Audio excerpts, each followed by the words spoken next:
오늘은 믿는 자에게 주시는 은사라는 제목의 말씀을 함께 나누겠습니다. 지난 주일에는 우리가 성령 강림 주일로 지켰습니다. 예수님께서 말씀하셨던 대로 하늘로 승천하시고 나신 지 열흘쯤 되었을 때 오순절에 마가의 다락방에 모여서 기도하던 120명의 제자들에게 급하고 강한 성령이 임하였습니다. 그리고 성령이 임하시자 기도하던 제자들은요, 방언이 터지고 그들의 언어와 삶이 달라지고 또 영적인 사람들이 되었습니다. 그들은 각각의 은사와 능력을 따라서 복음을 전하고 사역하기 시작했고, 그렇게 복음의 증인이 되는 자리마다 구원의 역사가 일어나고 또 교회가 세워져 갔습니다. 그런데 이러한 성령의 임재와 역사하심은요, 어느 특별한 사람들에게만 나타나는 것이 아닌 것입니다. 우리는 성경을 통해서 그것을 볼 수가 있습니다. 예수님께서는 하늘에 오르시기 전에 이미 믿는 자들에게 표적이 따를 것이라고 말씀해 주셨습니다. 즉 예수님께서 하나님 되심을 나타내시는 이적과 기사를 나타내셨듯이 주님을 믿는 사람들에게도 그들의 믿음을 드러낼 수 있는 현상들이 나타나게 될 것이라고 말씀하신 것이죠. 마가복음 16장 17절 18절 말씀입니다. 믿는 자들에게는 이런 표적이 따르리니 곧 그들이 내 이름으로 귀신을 쫓아내며 새 방언을 말하며 뱀을 집어 올리며 무슨 독을 마실지라도 해를 받지 아니하며 병든 사람에게 손을 얹은즉 나으리라 하시더라 라고 말씀하셨습니다. 어떤 특정한 사람에게 나타나는 것이 아닙니다. 모든 믿는 자들에게 이런 일들이 나타난다고 말씀하셨습니다.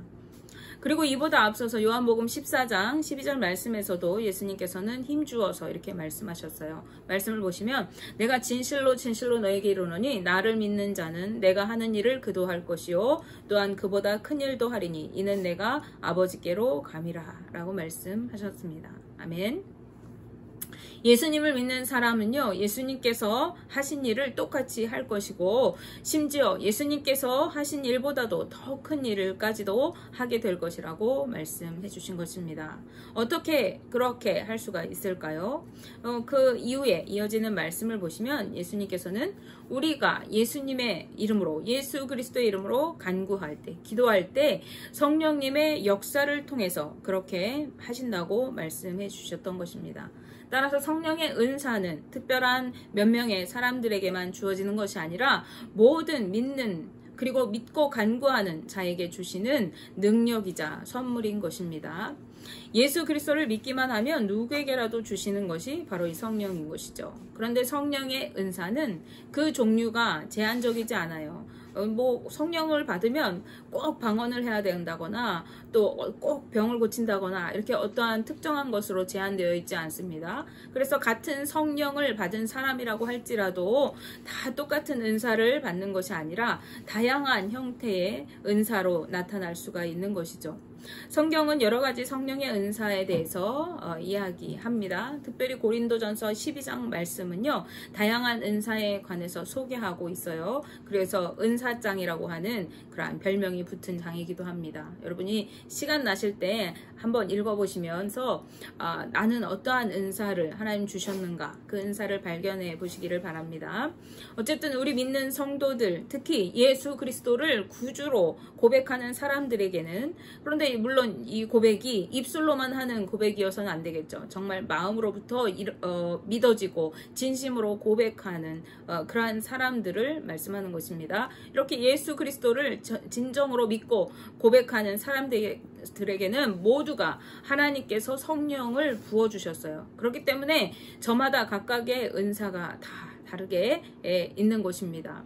에베소서 4장 7절 말씀에 우리 각 사람에게 그리스도의 선물의 분량대로 은혜를 주셨나니 라고 말씀합니다. 각자에게 그 사람이 감당할 만한 은사들을 다양하게 주셨다는 것입니다. 그렇기 때문에 우리가 어떤 은사가 더 좋고 더 위대한가, 누가 더 능력이 많은가, 또 누가 더 월등한가 이러한 것들을 따지고 비교하는 태도는요, 우리 성도들에게 무의미한 그러한 행동인 것이죠. 우리는 어떤 것이 더 위대한 은사인가 이런 것을 따지는 것보다도 내게 주신 하나님의 은사가 무엇인가를 분명히 알고 어떻게 그 은사를 가지고 주님이 원하시는 뜻대로 잘 사용할 수 있을까 하는 것에 관심을 기울이는 것이 더 중요한 것이라고 하겠습니다. 그런데 오늘 본문 말씀에는요, 은사뿐만 아니라 직분도 성령께서 각 사람에게 주셨다고 말씀하십니다. 그리고 그 직분을 주신 목적에 대해서도 말씀하고 있는데요. 그것은 성도들을 온전하게 하여서 봉사의 일을 하게 하고 그리스도의 몸된 교회를 세우도록 하기 위한 것이라고 하는 거예요.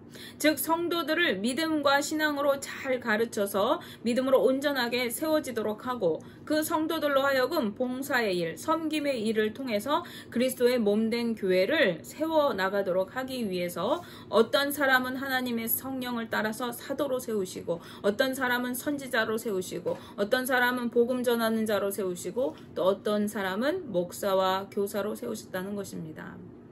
따라서 직분자로서 세워진 사람들은요, 섬김과 양육을 통해서 성도들을 부족함 없는 믿음으로 굳게 세워지도록 잘 양육하고 성숙하고 성장해 갈 수 있도록 잘 섬겨주어야 할 사명이 있는 자들인 것입니다. 하나님께서 우리에게 은사와 직분을 주시는 궁극적인 목적이 바로 이것이에요. 그것은 성도들 한 사람 한 사람을 온전하게 하고 또 그리스도의 몸된 교회를 세우도록 하기 위해서 성령을 따라서 각각 다른 은사들을 주시고 또 각각 다른 직분을 주셨다는 것입니다. 교회는 그리스도 안에서 지체들로 이루어져 있어요. 우리는 각 지체들로서 각각 성도들이 서로 연결되어지고 거룩한 성전으로 지어져 가야 하는 곳이 바로 이 교회입니다. 이것은 성도들 한 사람 한 사람이 믿음으로 온전해져야만 가능한 것이죠. 그래서 교회는 온전한 믿음으로 세워진 성도들이 서로 하나가 되어야 하고 그럴 때에 성장해 가게 되는 것입니다. 그렇지 않고 서로가 나뉘고 분열되고 하나가 되지 못할 때 교회는 성장할 수가 없고 온전한 한 몸을 이루어갈 수가 없는 것입니다. 그리고 그런 교회는요, 교회의 본질을 상실한 교회로 변질되어 가기가 쉬운 것이죠. 에베소서 4장 13절 말씀에 우리가 다 하나님의 아들을 믿는 것과 아는 일에 하나가 되어 온전한 사람을 이루어 그리스도의 장성한 분량이 충만한 데까지 이르리니 라고 말씀합니다.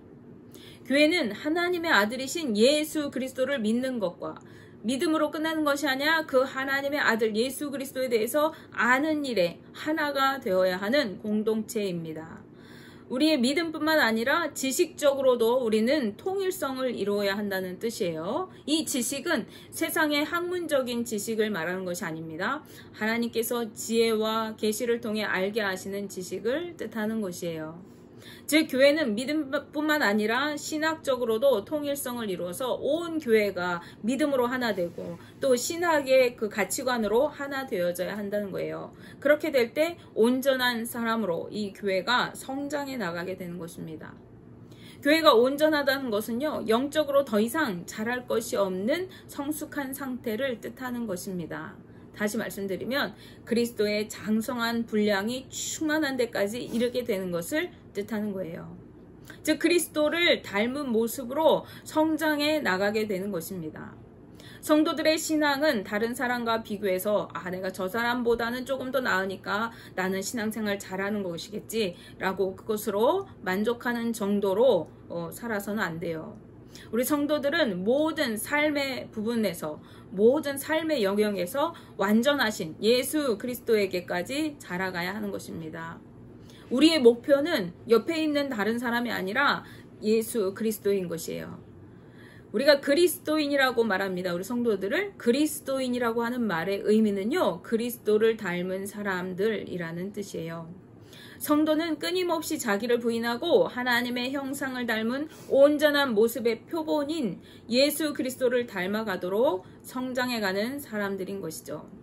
이러한 사람들은 어린아이와 같은 사람이 아니라 성숙한 사람들입니다. 요동하지 않는 견고한 믿음의 사람들인 것입니다. 어린아이는 영적으로 미숙한 사람들을 뜻해요. 미숙하기 때문에, 잘 알지 못하기 때문에 이런 사람들은 어떤가요? 쉽게 속임수에 넘어가고 유혹에 빠지게 되는 것이죠. 그래서 온갖 교훈의 풍조에 밀려서 이리저리 요동하게 됩니다. 어떤 사람이 이거가 맞는 것 같아, 이게 복음인 것 같아 하면 그런가? 또 저쪽에서 아니야, 이게 복음인 것 같아, 그러면 그런가? 이렇게 하는 것이죠. 오늘날에도 그렇기는 하지만요, 초대교회 당시에도 영지주의를 비롯한 여러 종류의 이단들이 성행했어요. 그리고 철학과 헛된 교훈들이 난무했던 시기입니다. 그때 유행했던 것이 철학 사상이었거든요. 그렇기 때문에 믿음이 연약한 사람들은 쉽게 세상의 그런 학문적인 것에 미혹되고 신앙의 위기를 맞게 되었던 것입니다. 심지어 어떤 사람들은요, 복음을 저버리고 다시 세상으로 나아가기도 했던 것이죠. 이러한 현상들이 일어나는 것은 교회에 커다란 위기가 되었죠. 그런 일들을 막기 위해서는 성도들이 온전한 믿음으로 세워져야만 했어요. 그리고 온전한 신학을 가지고 있어야 됐죠. 그것을 위해서 섬기고 가르쳐야 할 사명이 교회와 또 하나님 세우신 직분자들에게 있었던 것입니다. 어린아이와 같은 믿음으로 요동하는 사람들과는 달리 한 몸을 이루면서 온 교회가 온전한 믿음으로 서 있는 그러한 교회와 성도들은요, 흔들리지 않는 믿음으로 사랑 안에서 참되고 진실되게 말하고 행동하면서 살아가고 교회의 머리 대신 예수 그리스도의 모습에 이르기까지 자라가게 되는 것입니다. 에베소서 4장 16절 말씀에 그에게서 온 몸이 각 마디를 통하여 도움을 받음으로 연결되고 결합하여 각 지체의 분량대로 역사하여 그 몸을 자라게 하며 사랑 안에서 스스로 세우느니라 라고 말씀합니다.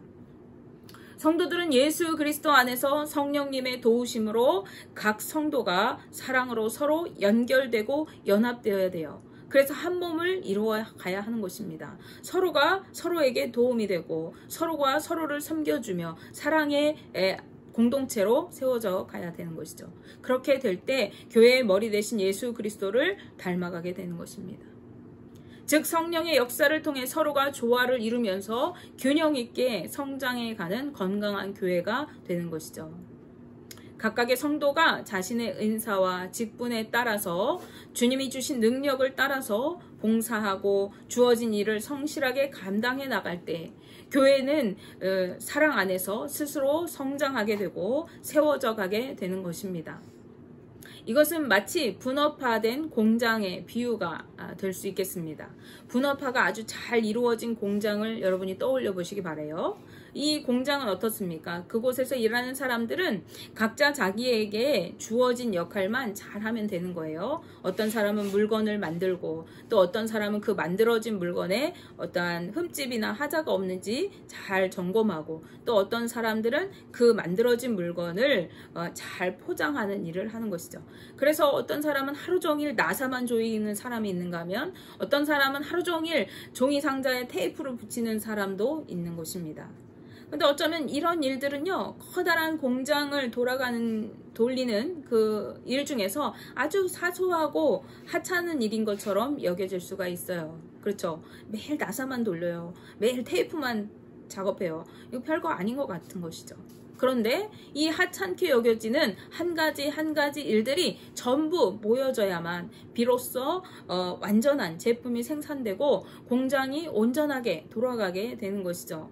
그런데 그 중에 어느 한 사람이라도 자신이 하는 일을 내가 나사 돌리는 거 이거 별거 아닌데 내가 오늘은 그냥 대충 해도 되지 않을까? 이렇게 생각하고 소홀히 하게 된다면 어떨까요? 그렇게 된다면 제품이 완전하게 만들어질 수도 없고 생산 일정에 차질이 생기게 되어지죠. 그래서 결국은 커다란 공장이 제대로 운영되어질 수가 없는 것입니다. 교회도 이와 마찬가지예요. 저마다 주어진 각자의 직분과 은사들이 있어요. 그 중에 어떤 것들은 우리 눈으로 볼 때 아주 대단해 보이고 화려해 보이는 것들이 있을 수가 있어요. 또 어떤 것들은 별것 아니고 하찮게 여겨지는 그러한 것들로 보여지는 일이 있을 수가 있습니다. 그러나 그것은 누가 어떤 것이 화려하고 어떤 것이 초라한지, 어떤 것이 귀하고 어떤 것이 하찮은 일인지 이것을 우리의 인간의 눈으로 판단할 일이 아닌 것이죠. 왜냐하면 그것은 주님께서 주신 저마다의 직분이고 은사이기 때문에 그래요. 그래서 어느 것 하나도 하나님이 보시기에는 귀하지 않고 소중하지 않은 것이 없기 때문입니다. 모두가 주님이 맡겨주신 사명인 거예요. 성가대에서 찬양을 하는 사람도, 말씀을 전하는 목사님도, 화장실 청소하는 서리 집사님도 똑같이 하나님께서 그 자리에 세워주신 사명자인 것입니다. 그러므로 성도 한 사람 한 사람이 주어진 자리에서 성실하게 봉사하고 섬길 때 교회는 온전한 한 몸을 이루고 그리스도의 장성한 분량까지 성장하고 성숙해 가게 되는 것입니다. 그런데 이러한 섬김과 봉사는요, 우리가 사랑 안에서 하나가 될 때 가능하게 되어집니다. 사랑이 없이 서로 시기하고 미워하고 질투하는 가운데에서는 절대로 이러한 삶이 이루어질 수가 없는 것이죠. 그렇기 때문에 사도 바울은요, 은사장인 고린도전서 12장 마지막 절인 31절 말씀에서 이렇게 말씀하세요. 너희는 더욱 큰 은사를 사모하라. 내가 또한 가장 좋은 길을 너희에게 보이리라. 아멘. 더욱 큰 은사를, 성령이 너희들에게 이러한 은사를 주셨다. 그런데 각각 사람대로 분량대로 주셨다. 그런데 너희가 그것보다 더 큰 은사를 사모해라. 그것이 가장 좋은 길이다 라고 말씀하고 있어요. 그러면서 이어서 무슨 말씀이 나옵니까? 바로 사랑에 대한 사랑장 말씀이 이어지게 되어집니다. 바로 은사 중에서 가장 큰 은사가 뭐라는 거예요? 사랑이라는 것입니다. 사랑이 없이 행한다면요, 아무리 그 사람이 방언을 하고 예언을 하고 산을 옮길 만한 믿음이 있다고 할지라도 그거는 소리나는 꽹과리가 울리는 꽹과리에 불과하다는 거예요. 아무것도 아닌 헛된 것이라는 것입니다. 여러분, 성령의 임재와 그 능력과 은사를 사모하십시오. 그것은 우리로 하여금 믿음을 견고하게 하고 삶의 변화를 이루는 능력이 됩니다. 그러나 거기에 더해서 더욱 큰 은사를 사모하십시오. 그것은 바로 사랑입니다. 사랑은 우리가 머리 대신 예수 그리스도 안에서 서로 연결되고 연합되어서 온전한 한 몸을 이루게 하는 결정적인 역할을 하고, 또 우리로 예수 그리스도에게까지 자라가도록 성장하고 성숙함을 이루어가는 온전한 그리스도인으로 살아가게 하는 그러한 열쇠가 되기 때문에 그렇습니다. 원하기는 저와 우리 성도님들이 성령의 능력으로 충만하게 되시고 예수 그리스도 안에서 서로 연결되고 연합되어질 수 있기를, 그리고 서로 사랑으로 온전한 한 몸을 이루어서 그리스도의 장성한 분량까지 성장해 가실 수 있는 주님의 거룩한 자녀들로 지어져 가시기를 주님의 이름으로 축복하며 기도합니다. 기도하겠습니다.